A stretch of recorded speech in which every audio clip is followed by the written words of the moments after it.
dalam menentukan capres dan cawapres ini, faktor-faktornya adalah tadi, upaya kita kan ingin, bukan sekedar mencalonkan tadi yang saya katakan, tapi ingin bahwa kita ini menang. Nah, sementara kita tadi ada beberapa keterbatasan yang tentu kita perlu menyamakan persepsi dengan 3 partai yang kalau ini harus berkoalisi. Ini kan harus menyamakan persepsi terlebih dahulu. 3 partai yang siap untuk mengusung itu, tapi belum satu kesepakatan pada misalnya cawapresnya. Yang kedua, kesepakatan pada platform pemerintahan ke depan itu seperti apa.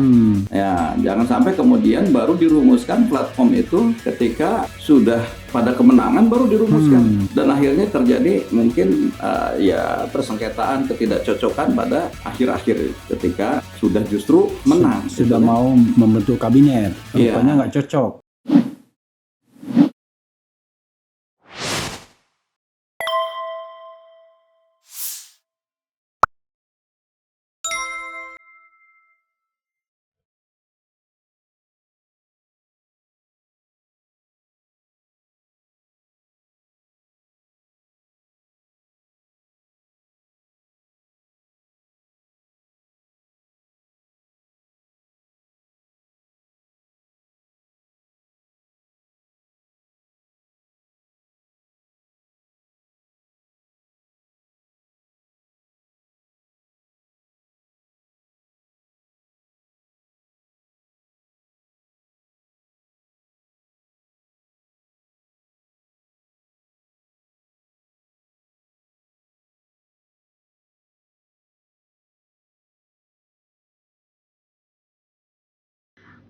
Tadi kan banyak masalah kecemasan. Jangan-jangan bubrah ini koalisi perubahan ini kan.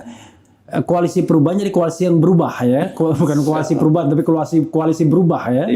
Ya, berubah tidak jadi koalisi. Tapi fortunately ya kan. Ini ada pertanyaan, apakah Anda yakin koalisi Nasdem, PKS, Demokrat solid dukung Anies Baswedan? Ya kan? 62.000 yang voting, itu yakin tuh 82%. Alhamdulillah. Tidak yakin 12%, ragu-ragu 6%. Ini ya, sobat RH sekalian yang 62.000 orang sudah yakin, tapi kok PKS belum deklarasikan Anies sebagai calon presiden. Sama seperti Demokrat juga. Itu kenapa, Ustaz? Jadi kita menentukan kan dari banyak faktor, dari banyak hal, bahwa tadi yang pertama intinya sih sebetulnya kita menyodorkan kepada Majelis Syuro untuk bahan-bahannya itu seperti itu. Kalau nanti memang saya dapatkan juga ini, kita akan jadi salah satu bahan malah. Makanya saya minta bisa dilihat nanti. Nah, ada hal lain tentu kaitan-kaitan kita ini dalam menentukan capres dan cawapres ini. Faktor-faktornya adalah tadi, upaya kita kan ingin, bukan sekedar mencalonkan tadi yang saya katakan, tapi ingin bahwa kita ini menang. Nah, sementara kita tadi ada beberapa keterbatasan yang tentu kita perlu menyamakan persepsi dengan 3 partai yang kalau ini harus berkoalisi. Ini kan harus menyamakan persepsi terlebih dahulu. Nah, hal ini yang mungkin tadi kita membentuk di 3 partai ini, ada tim kecil. Nah, tim kecil itu yang sedang berproses. Tim kecil Pipin ya, tim kecil itu kan. Pipin diantaranya ada tadi dipimpin oleh Dr. Muhammad Soebul Iman. Nah, ini yang sedang mematangkan. Karena banyak hal diantaranya terkait dengan proses pembahasan itu dimatangkan, antara lain pertama adalah menyangkut kalau presiden calonnya mungkin sudah disepakati misalnya, tetapi kan kaitan dengan mekanisme partai. Calon wapresnya kan belum. Tapi kan walaupun sudah disepakati di tim kecil itu calon presidennya Anies, ya kan? Tapi kan di masing-masing partai belum diputuskan. Makanya itu. Kecuali Nasdem ya. Makanya ini kan harus menjadi satu kesatuan yang utuh. Kalau bahwa ini adalah 3 partai yang siap untuk mengusung itu, tapi belum satu kesepakatan pada misalnya cawapresnya. Yang kedua, kesepakatan pada platform pemerintahan ke depan itu seperti apa.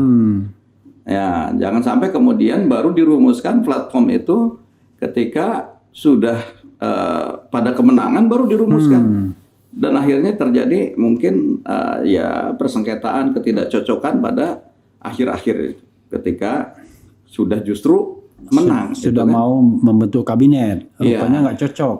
Nah yang ketiga juga target desain pemerintahan ke depan itu seperti apa.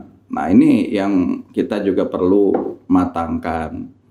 Dan tentu kaitan kita tadi ingin menang. Bagaimana cara menangkan calon kita? Gitu. Iya. Nah kalau itu udah jelas, maka kemudian kita akan bawa ini dari hasil tim kecil ini ke Majelis Syuro. Nah, baru dari Majelis Syuro nanti kita akan tentukan satu hal lagi terkait dengan timing. Kapan yang akan kita deklarasikan? Oke, gitu. Ustadz, saya terpaksa scrolling lagi. Tadi kan sudah yakin ragu-ragu biar nanti saya tunjukkan ke Ustadz bahwa benar saya pollingnya. Ini polling yang tidak direkayasa ya kan, tidak main margin of error, tapi ya begitu aja ditanyakan ya kan. Termasuk misalnya, menurut Sobat RH, apakah Nasdem akan dikeluarkan dari kabinet setelah deklarasi Anies?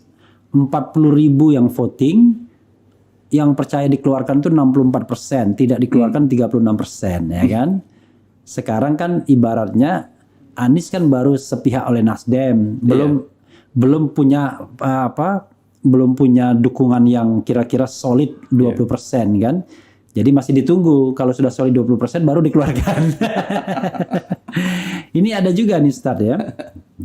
Tadi saya tanyakan juga sama Herzaki, andai AHY tidak dipasangkan dengan Anies di koalisi perubahan, lalu KIB mengajukan tawaran untuk menjadi cawapres Ganjar, apakah Demokrat dan AHY akan hengkang dari koalisi perubahan?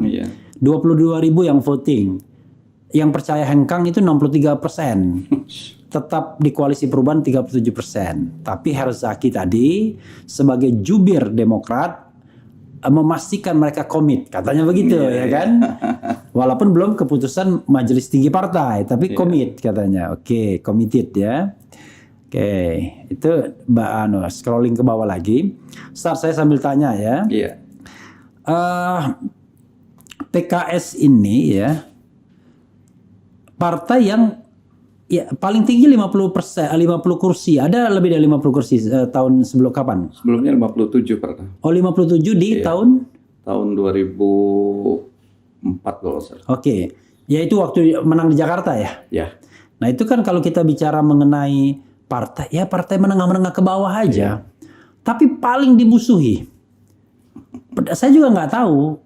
Paling dimusuhi misalnya ya fenomena dulu pilkada di DKI kan, semua partai ngeroyok PKS, ya kan?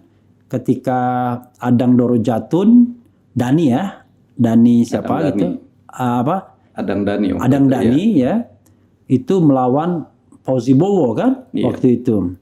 Itu semua partai ngeroyok PKS dan PKS dalam posisi leading karena juara pertama di DKI. Itu.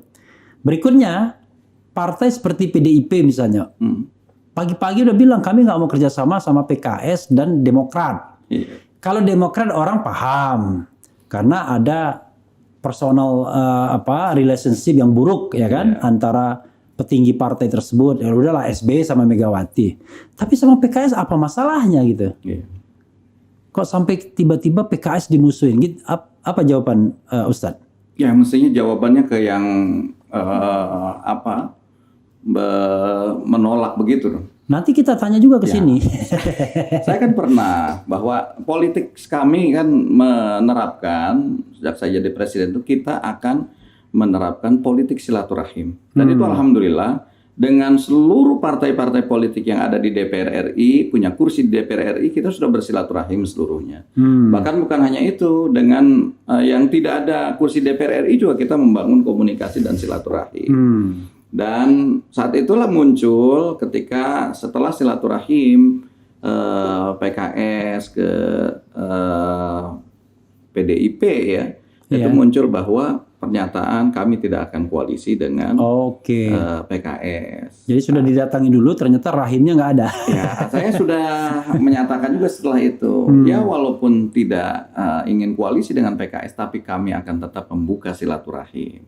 Let's say Ustadz ya. Nah, jadi kalau misalnya tanya alasannya apa ya tentu yang lebih tahu dan lebih paham ya tentu pada beliau-beliaunya. Let's say Ustadz, misalnya ya, tiba-tiba Anies digandeng oleh PDIP, misal ya. Jadi Anies puan. Karena daripada dikasihkan ke Ganjar, nanti Ganjar bilang terah Bung Karno habis nanti dihabisi ya. Kira-kira gitu lah ya. Saya ngomong frankly speaking, apalagi kan ini ada paket Jokowi Ganjar ya kan. Ini Mega puan. Ini kita agak bingung nih. Tiba-tiba merapat aja ke Anies. Ustadz masih mau dukung Anies atau dukung yang lain tuh Pak Ustadz? Jadi kembali ya, bahwa kaitan-kaitan dengan ini, masalah dukungan-dukungan ini kita nggak pribadi. Ya, kembali saya kalau memang ada potensi-potensi seperti itu kita akan sampaikan. Ini loh kondisi yang adanya seperti ini. Saya akan sampaikan ke Majelis Syuro bagaimana pertimbangan untuk menentukan kemana kita akan berkoalisi, kemana kita akan memilih capres-cawapresnya. Nah, jadi saya hanya ingin menyerap dari apa kondisi yang ada di lapangan. Dan saya akan sampaikan ke Majelis Syuro dan Majelis Syuro yang menentukan. Artinya PKS nggak main pokoknya gitu ya? Kita tidak ingin hanya sekedar ini, tapi kita ingin sampaikan dan hasil musyawarah ini insya Allah akan bisa menjadi lebih berkah bagi kami begitu.